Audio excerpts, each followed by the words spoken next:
Today, we have a fascinating discussion with a guest that we enjoy hearing from because he doesn't pull any punches when it comes to taking on a lot of the lies and myths of our time. We have Dr. Michael Rectenwald with us. He's a kind of a professor in exile, as we like to say, because he dares to think critically. He was a professor of liberal studies and global liberal studies at NYU from 2008 to 2019.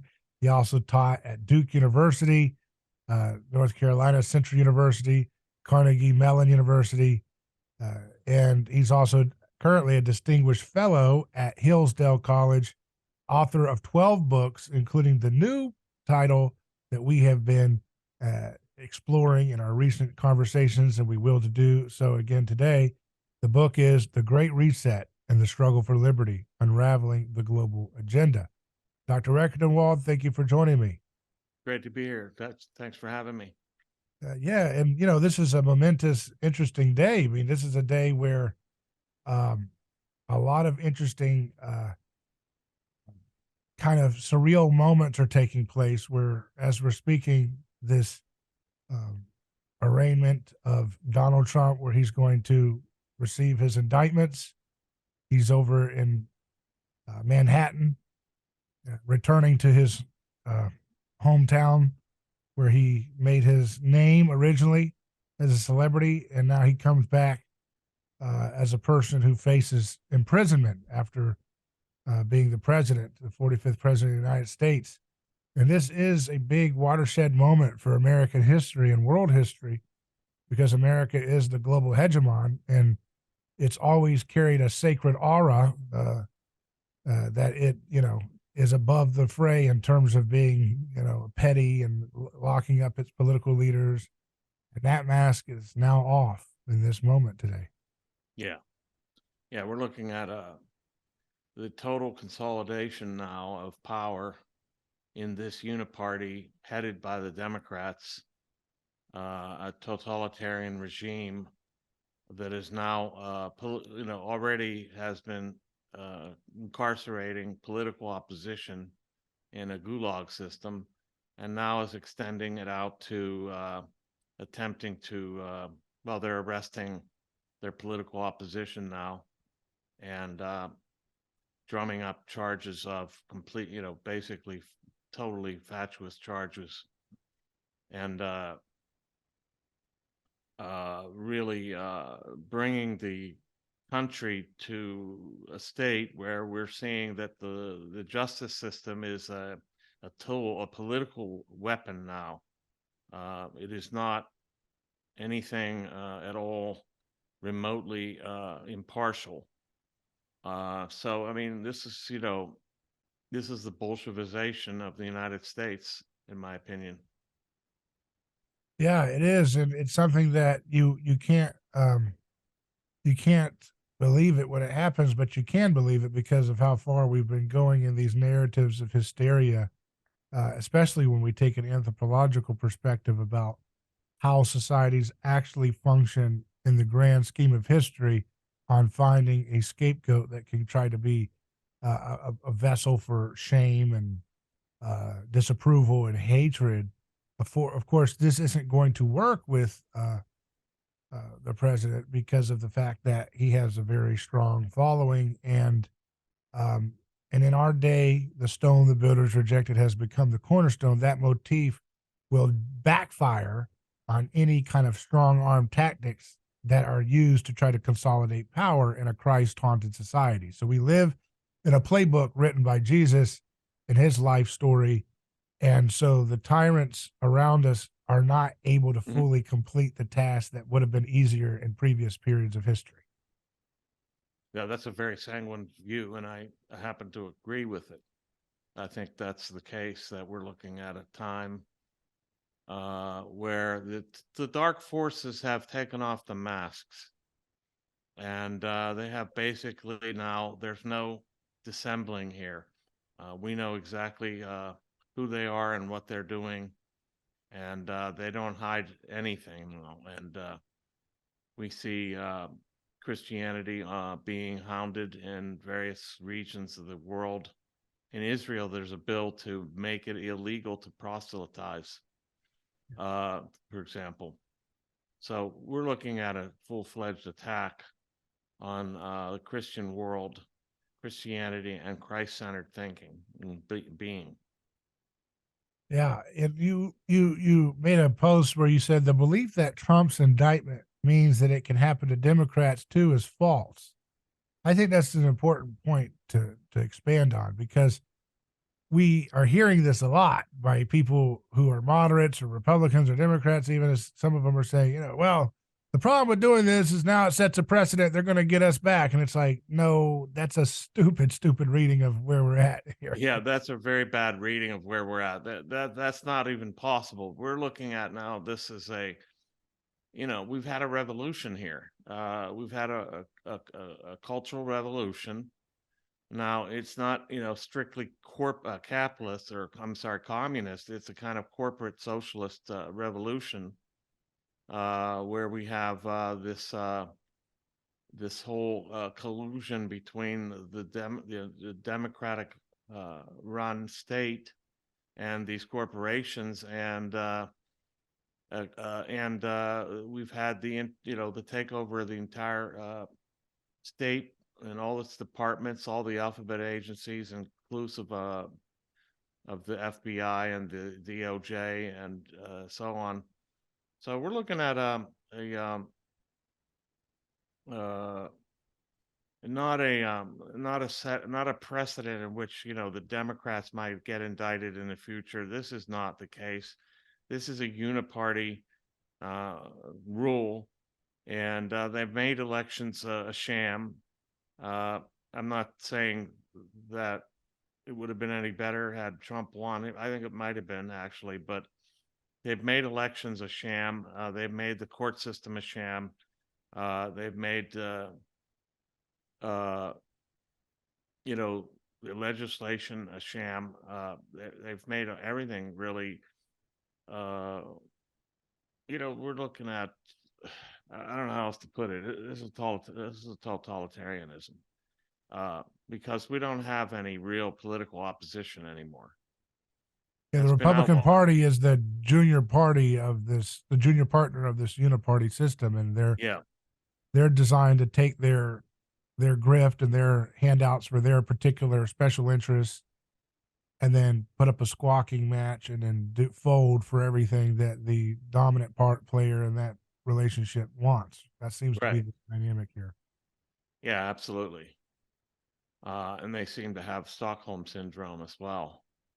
No matter how much abuse they get, they take it and still cooperate effectively. So yeah, they're participants as well. For the most part, there's a very few holdouts, and I don't even know what that means. They're vocal, but whether they have any power is another story, and I don't think they really do. Because you got the whole State Department, you've got the whole justice system. You've got the levers of power so completely secured that there's no way to oppose it, because they'll just throw you in jail. Yep.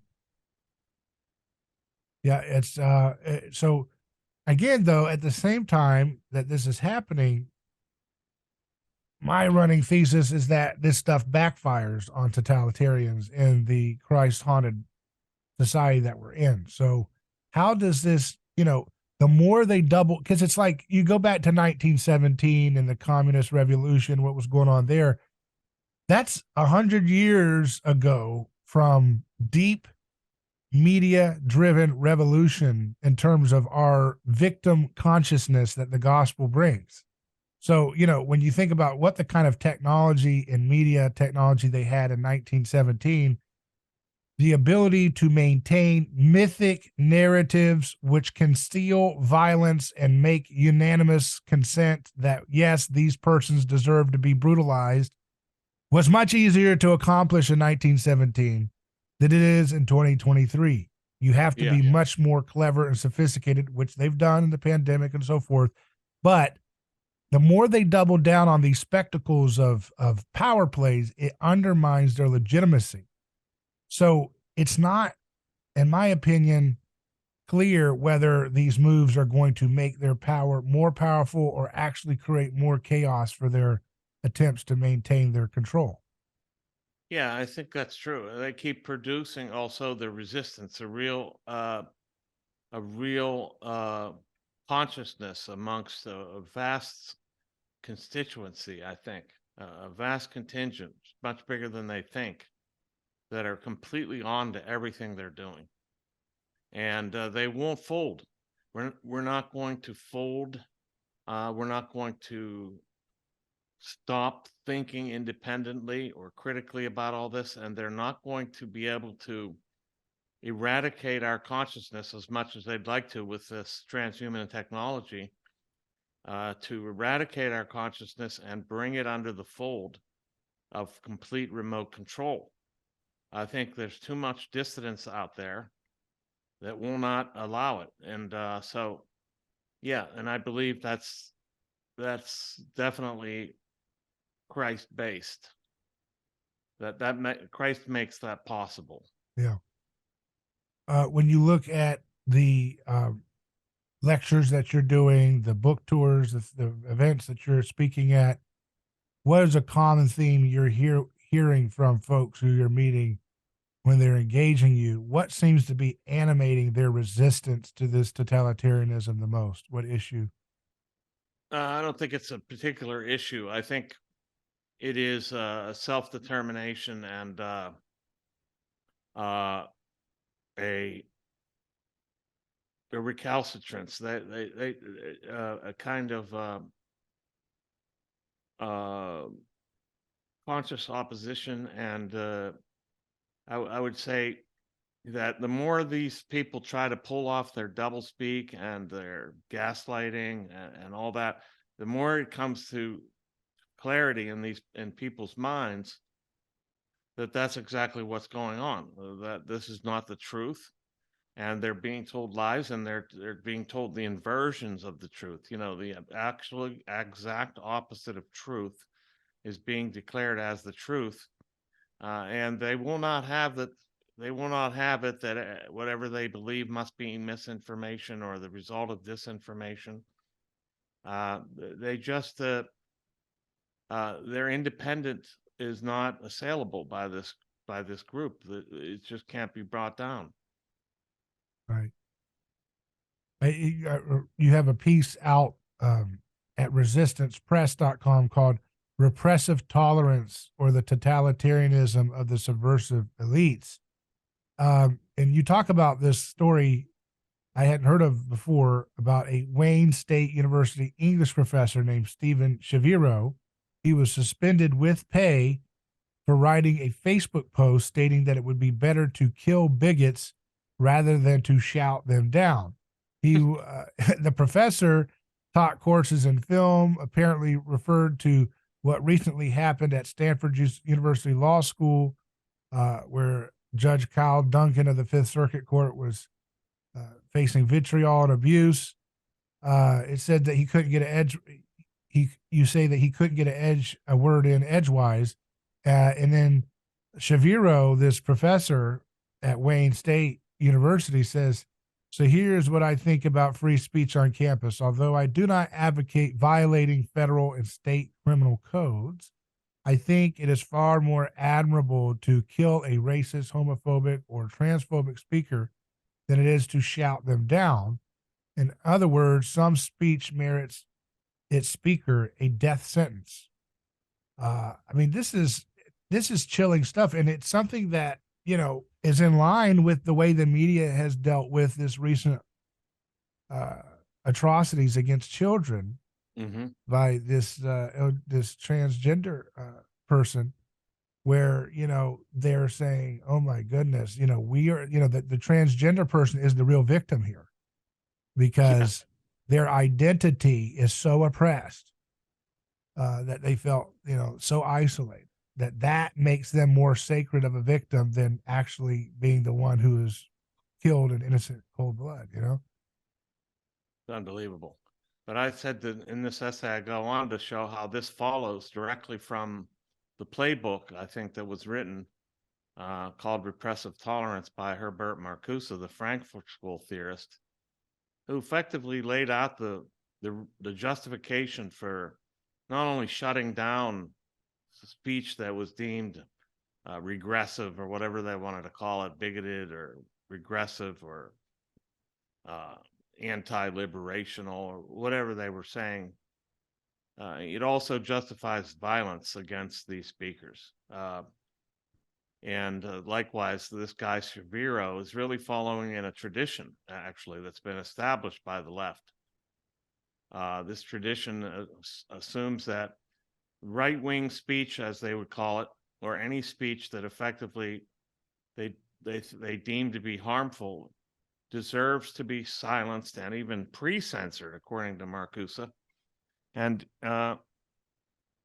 then those minorities or other beleaguered groups, like, for example, in this case, the transgender community, have a right to resort to violence against their oppressors. So this really is the playbook from which the left, not consciously, and not like everybody's read this essay.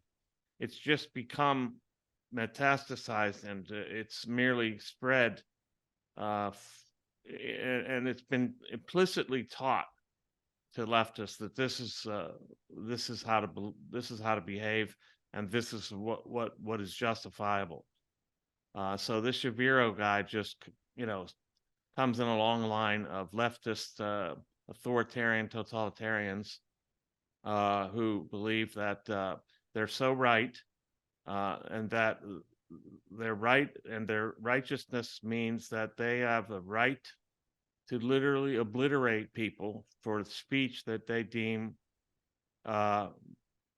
offensive. I mean, Yep. it's that simple. Yeah, and that comes from a kind of pseudo. Again, we've talked about this in the past. A pseudo fake Gnosticism where ideas and mentalism is more important than body, right? So the Yeah. body is flesh and blood. Violence is not as important as allegiance to the sacred ideal or mental Mm-hmm. construct in Mm-hmm. one's Mm-hmm. head, and that one's mental assent is so important that if one is emotionally invalidated in any way, that is an act of violence Mm-hmm. that makes physical violence an inevitable consequence for self-defense. Yeah. Which this is so insane, but it is it is everything that you get when you denigrate the body, when you denigrate incarnational truth, when you Mm-hmm. denigrate atomistic and in this sense, just flesh and blood, the idea of the real material world being something which is passe and outmoded, really. And therefore, Yes. killing someone in the name of some beautiful sacred ideal is somehow okay according to these psychopaths. I think we're going to see more of this as transhumanism becomes more prominent, and really, comes out of hiding and becomes, uh, it makes an attempt to become a dominant creed. Because transhumanism suggests that the body will be outmoded and that we'll be able to transfer our personalities and our minds into a computer chip or some other substratum. So this means that the body then becomes completely just a shell, and it's something that can be dispensed with. And therefore, what we'll see is more people feeling justified in executing other people because So the that body is not real for them. if someone has wrong think, that they're a cheap body with wrong ideas, so therefore those wrong ideas can be stamped out with little regard for the body, right? That's kind Oh, of their yeah. mindset. Right. And so this violates the person and the idea of personhood altogether, and the personhood, the sacred right of a person to exist as a created being from God. This is a total assault. Do It's you very sad. do you see a lot of young people understanding this and speaking out about this? No, That- I don't think so. I don't think the young people are grasping what's going on. In fact, I'm afraid that the young have been uh, de-educated, really, and so they're not able to grasp the consequences and the implications of of these kinds of movements that are coming about, like this transhumanist movement. They're not able to grasp the implications of this because they haven't been able to train. They haven't been trained. They haven't been uh, practiced and disciplined at thinking and through concepts and so forth. And they have no grounding principles and so forth. So they don't know what to make of it. And in fact, this is what makes Blythe's killing of other people so easy. And then people just sort of shake their head and shirk their responsibility towards this. The responsibility that every human being has towards this is to denounce it and to uphold the sacredness of the human person. yeah, and it's a classic hyper Christianity that Rene Girard warned about, the Antichrist being an attempt to supplant Christianity, its concerns for victims. And I think that that is what the only thing that I can see actually facing this down is the return of true Christianity, which embodies incarnational truth, which elevates the human body, which doesn't crave for little Caesars. You see that all the time on this new right. People craving Yes. for a little Caesar, which just gives them more fuel to attack the body, because it's like, if you're not going to stand up for the real thing, if you're gonna morally compromise with the personhood values of Christianity, because, well, we have to, because we need a Caesar to come in and beat these oligarchs, you can't win the cultural fight. The cultural fight has to be the preservation and protection of the human incarnational truth, right? And if Yeah. you tear that apart because you say, well, we need a Caesar that'll lock these people up, bash these people, beat these people, do this. Problem is, I mean, yeah, if there's a crime that's legitimate crime, yeah, that's fine to have someone be locked up for that. But the point is this: there's a spirit behind it, right? I mean, when Mhm. Peter was talking to, I mean, when Jesus was talking to his disciples, and they were going towards, he had his face set towards Jerusalem, and they went into Samaria to a few villages, and they were trying to tell people about Jesus and what he was doing, and they would not receive them, right? And the apostles said, should we call fire down from heaven like the prophet Elijah, you know? And Jesus said, you do not know what spirit you are of, you know, that you speak from. And I think that that is the problem of the anti-establishment conversation, is that they're so angry, and there's a lot of reason to be angry. They're Mhm. angry about people on ventilators. They're angry about denial of treatment. They're angry about lockdowns and separations and criminalization of political dissent. They're angry about horrific stuff being pushed down kids' minds, and they're so flustered that they're reaching out for more fire from heaven. Mhm. Give Mhm. me my Caesar to beat these people. And as long as you do that, the people in the middle who don't know which way to go, they will stick with the dominant revolution That's movement, right. because they'll say, well, you guys are talking about tyranny in your own way, and I'll just Right. stick with the tyranny I know.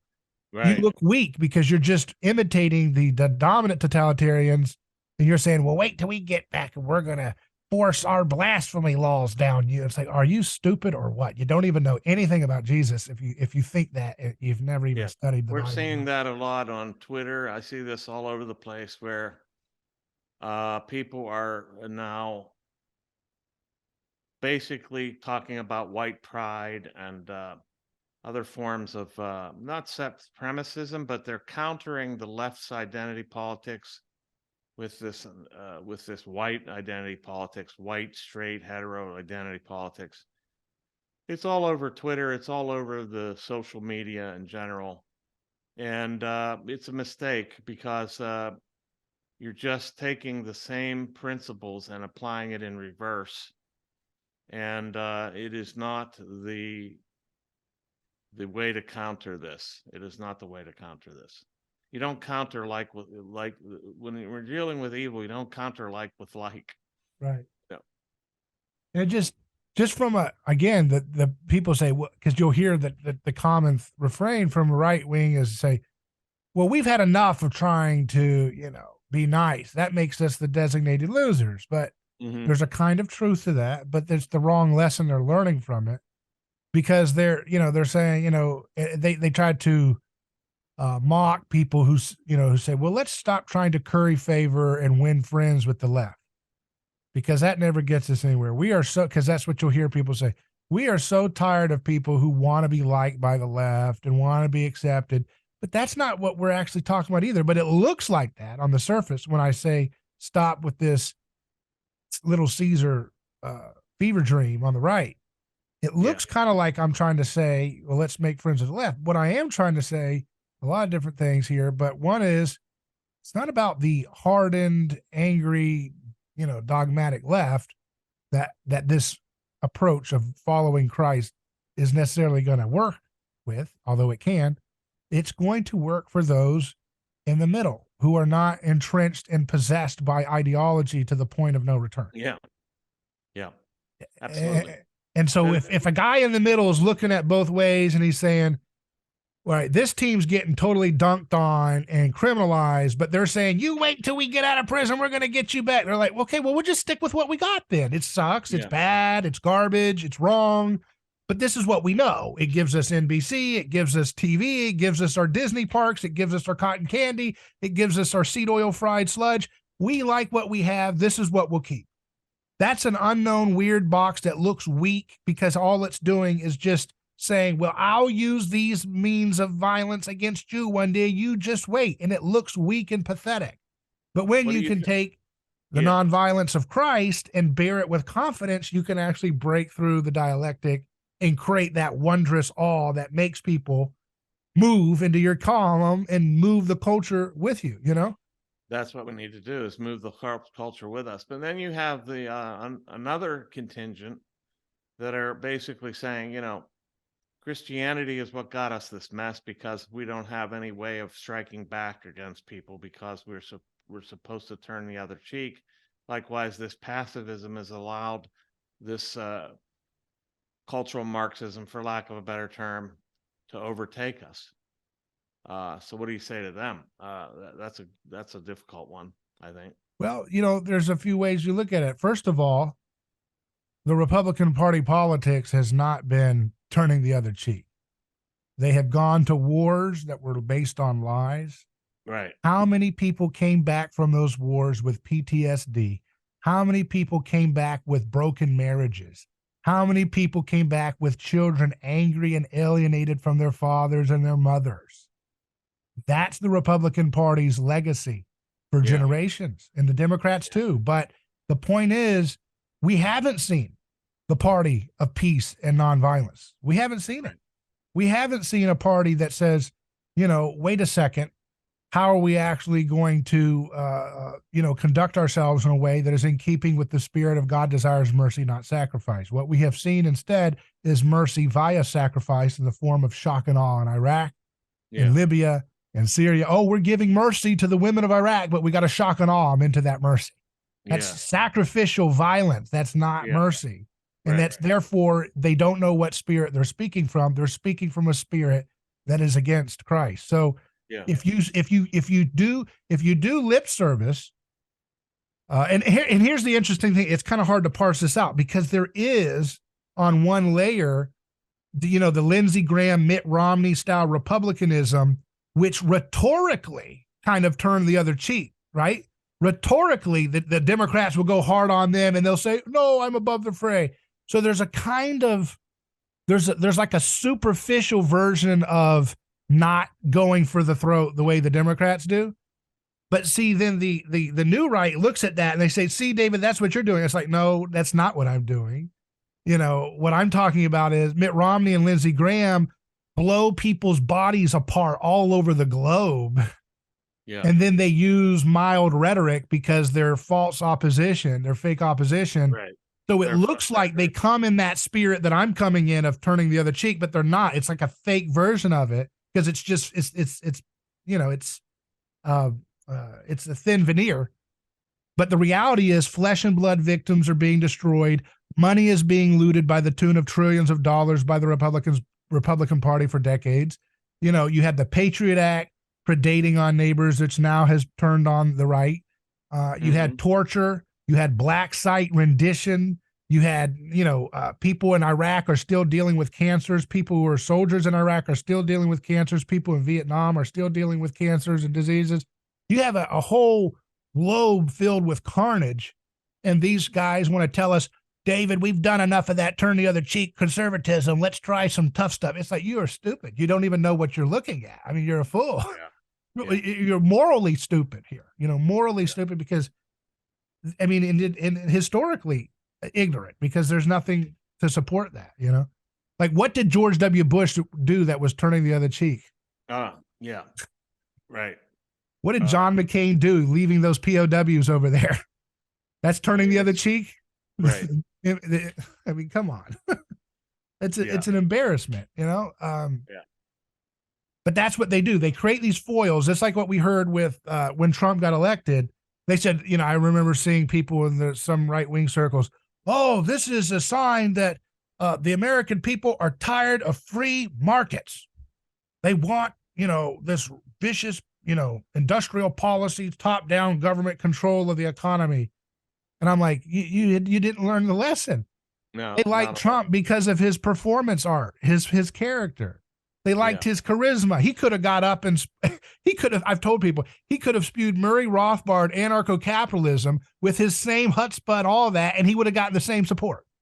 Just about, pretty much. It would have been, if he would have followed through on that, that would have been great too. But you see what I mean? Like, if he used his same level of language and rhetorical kill shots and jesting and bravado, but he was giving really hardcore anarcho-capitalist ideology, the same audience would have accepted it, Yeah, that's true.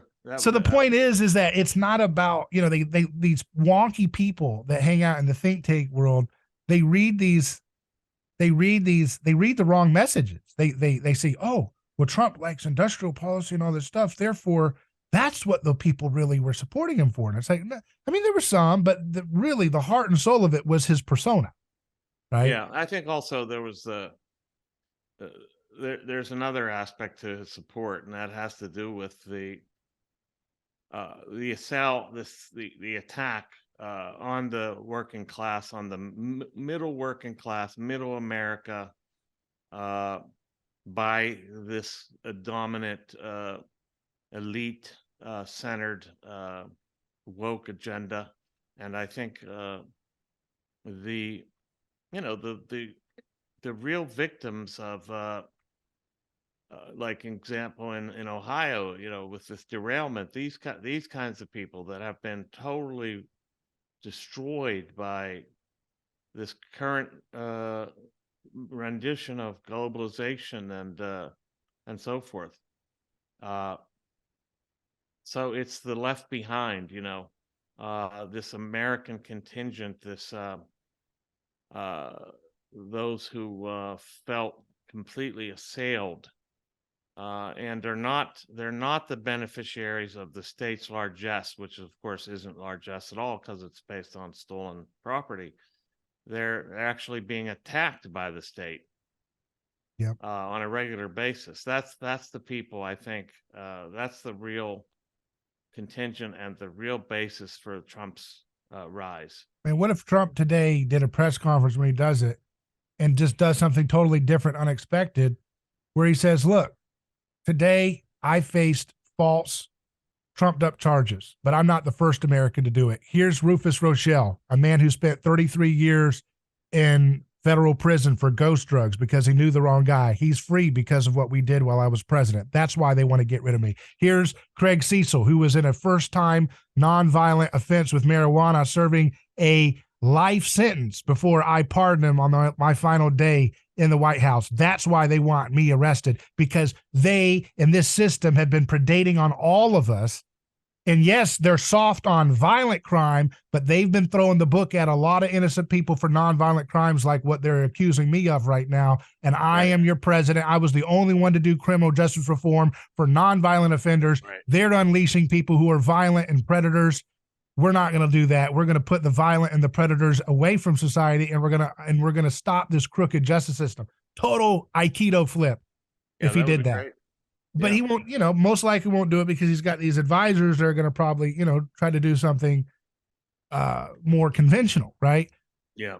Which is like, I'm oppressed, I'm oppressed, I'm oppressed. It's like, we've heard that already. Now own it. Like, that's the thing is like, you have to learn how to own the oppression.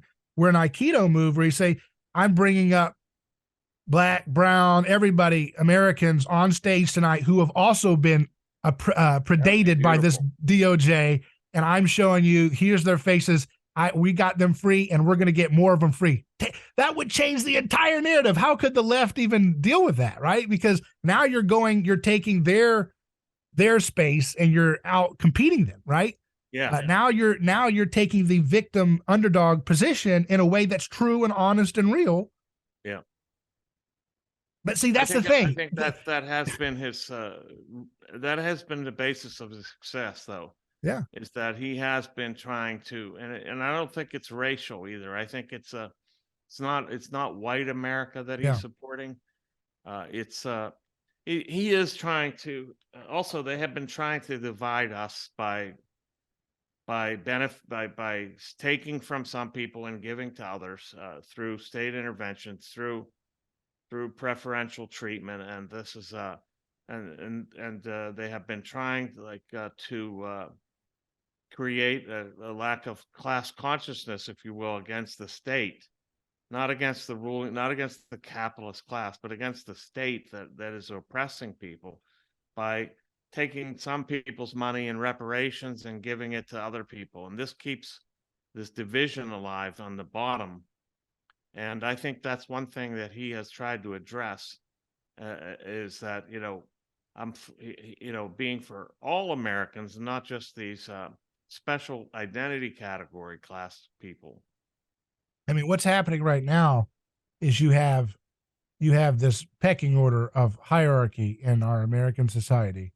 And at the lowest rank, unfortunately, because of discrimination and bias and in-group preferences built in, it's been minority groups have been at the bottom. And what's happening is because these people who are at the top realize demographic shifts that they've put in place and other things, they're trying to excise like a Jenga or something. They're trying to take, okay, you white working class, blue collar people, you've been like next to the bottom in terms of the scapegoat. We're going to go ahead and slide you underneath, and we're going to go and elevate the black people and everybody and so there's this really painful experience that everybody's that in the blue collar because they feel like they've been marginalized for generations as well. Many of them were ancestors of Irish servants who were treated worse than or other servants who were treated worse than you can imagine hundreds of years ago in America, brought over as captives. But you see this dynamic where it's like, okay, their people didn't own slaves. They were the people who were sharecroppers for the rich white gentry who had slaves in the past. And so they're just trying to complete kind of like what was going on with Reconstruction and stuff, where they're saying, okay, we're going to slip you down permanently at the very bottom. Yeah. And then so then the white working class people are going to say, hey, we're mad at the black people now because they're being put instead of being mad at the ruling class that's doing this to them. Yeah. And then the black people are saying, hey, we've had it harder than you, so you shut up and take your new status. You deserve it. Right. And then the question is, by what standard? See, that's the thing that without God or a transcendence, there's no reason, from a purely atheistic worldview, there's no standard by which a blue collar a white person should accept their status as the lowest rung. It's only the question of force. It only comes down to the question of who has the power, rather than any moral standard. There's no way to have there's no way to calibrate or to know the basis for any position and any kind of action against certain people. There's no basis to know what moral grounds. There's no moral grounds for it because you have no nothing to warrant it, any kind of moral grounds. Yeah. I mean, without any incarnational God who's actually involved in history, in matter, in every bit of our lives, as Jesus reveals, there's nothing to stop this white identitarianism from becoming more and more aggressive. Because again, in an atheistic worldview, by what standards should someone not unionize if they are being attacked by unionized identity groups all around them? Yeah. So I'm going to stay as a rugged individual and have one vote. And everybody else is unionizing as these groups, and they're coming and attacking and getting their piece of the pie, culturally, socially, economically, politically. But in order for them to do that, they need you to remain in this individual isolated status. But it's like the only way someone's going to stay there is if they believe in Christianity, which puts the human person right, so that you don't judge your neighbor because they're a Samaritan. Just like Jesus didn't judge his neighbor because he's a Samaritan. He showed them the way of the truth and the life, right? And so Yeah. we don't use our identitarianism as our means of understanding one another. If you're a Christian, Right. Somebody's moral worth is not based on their group classification or their social identity category, from which that is neither are they morally superior or are they morally inferior based on that. This is not what Christianity teaches. This is woke Christianity. Unfortunately, it has infected many churches. Uh, but the truth of the matter is that it's not dependent upon that at all. That there's only one moral evaluator, and it's not us. yeah, So, and salvation is not a matter of what class or group or identity category we came from, whether that be downtrodden or not. It's based on actually our individual relationship with God, not anything else. yeah. So this is what the woke Christianity has distorted Mm-hmm. and bought into this woke identity politics, and it's terrible. It's not Christianity. I mean, there's a lot of things that we can think creatively to help the American people to unite away from this ethnic division. I'm just going to throw out random things. I think we need to have housing reform where we open up zoning and building codes and make it easier for people to afford building and creating their own homes without being exorbitantly in debt to BlackRock and banks like that, or banks and financial networks like BlackRock. I think that, having common sense, populist, united criminal justice reform to defang these brutal politicized justice systems, which have been brutalizing people for a long time before the right figured it out. Let's Yeah. be true about that. Is a common sense thing that unites people around beyond race. I think getting rid of the income tax for people and replacing that with tariffs on, if you need some money for the federal government, you could get that with tariffs on places like China in exchange for getting rid of income tax for people here at home. I mean, there's a lot of things you could do that are common sense, liberty oriented things that are still going to deal with the populist moment that we're in, but also really build a true unity around Hispanic, Black, White, Asian people who don't want to be at odds with one another if they can feel like the zero sum game is being alleviated. If Yeah. I can have my abundance and you can have your abundance over here, that's going to create an opportunity for peace. If you have this feeling that everybody's in a bucket like crabs, they're going to just crawl all over each other, and that's not going to end up well for people. And so there has to be this kind of alleviation of scarcity, both in terms of people's potentials for what they believe is possible, as also Mhm. for actual costs of living. I mean, if Yeah. people are all having to rent and they're paying rents are too high and they can't afford their cars and they can't afford the cost of goods and they're being pinched, and then they're getting food that makes them sick and drugs that make them sicker. Yeah. That is a cauldron of hell on earth. It's going Yeah. to manifest itself in all these mutated ideologies that are going to terrorize each other. Yeah, that's true. And also these murders, these Yeah. assassinations, these horrible mass killings. This is the basis of it. There's no other silver bullet, like it's, one thing or another. This is definitely over determined uh, by multiple causes, and so you can't say, well, it's the cause of these mass killings, for example, is antidepressants or other psychiatric drugs. It's not strictly monocausal here. Yeah. Uh, it's the kind of total cauldron that you just referred to, really. Yeah. And a lot of this, again, I think, and the reason why I'm sharing, these ideas with you is because you're someone who is pollinating these ideas around various different communities and stuff who are concerned about these trends. Is that we beat the Great Reset by beating the problems, by solving the problems faster than the tyrants can, and more completely than the tyrants can. So the tyrants, no one's going to argue with results at the end of the day.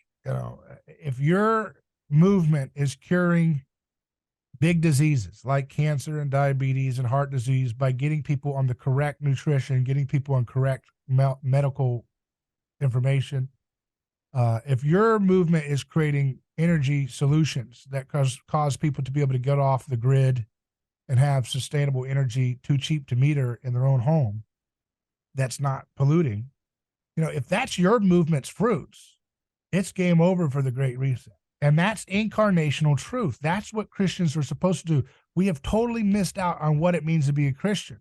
We should be canonizing people like Nikola Tesla as a Christian saint, because those are the people we should be learning from about how to incarnate Christian ways of solving things so that nobody cares about the Great Reset people. That's an outdated it'll be a footnote as another little utopian, all those little fly-by-night utopian movements of the 1800s and stuff like that. Yeah, like Robert Owen and Fourier and so forth. Yeah. I mean, that's what we can make that another obscure little utopian blip on history if we have that kind of fighting spirit. But instead, all we do is spend our time coveting a new Caesar. We want a Caesar, 2,000 years after Jesus said, he's Lord, not Caesar. We're still asking for a Caesar.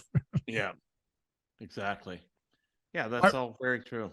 I want to ask, what can people expect? A lot of our listeners, we have a great following in Birmingham area in Alabama.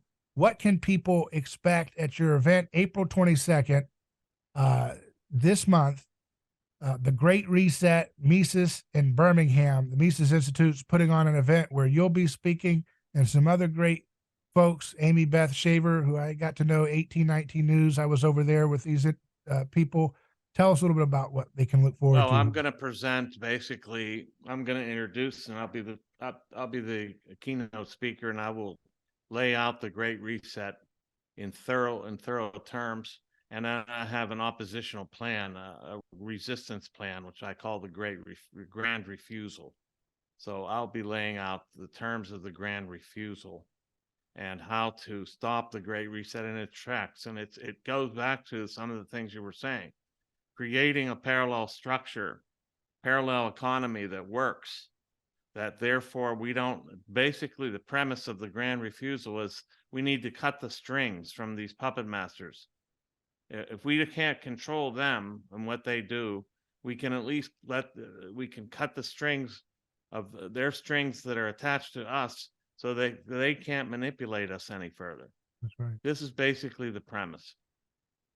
Very good. Well, I look forward to this event in terms of the feedback I know our listeners in the Birmingham area will be providing us. But go ahead and go to Mises.org. Look up the Great Reset, Mises Birmingham. You'll see it in the events section if you click the events page at the top of the page. And also remember to check out Dr. Rectenwald's book, which I think is more timely than ever as we see things continually becoming exactly as he was outlining in this book. The Great Reset and the Struggle for Liberty is available as well. Thank you. Thank you.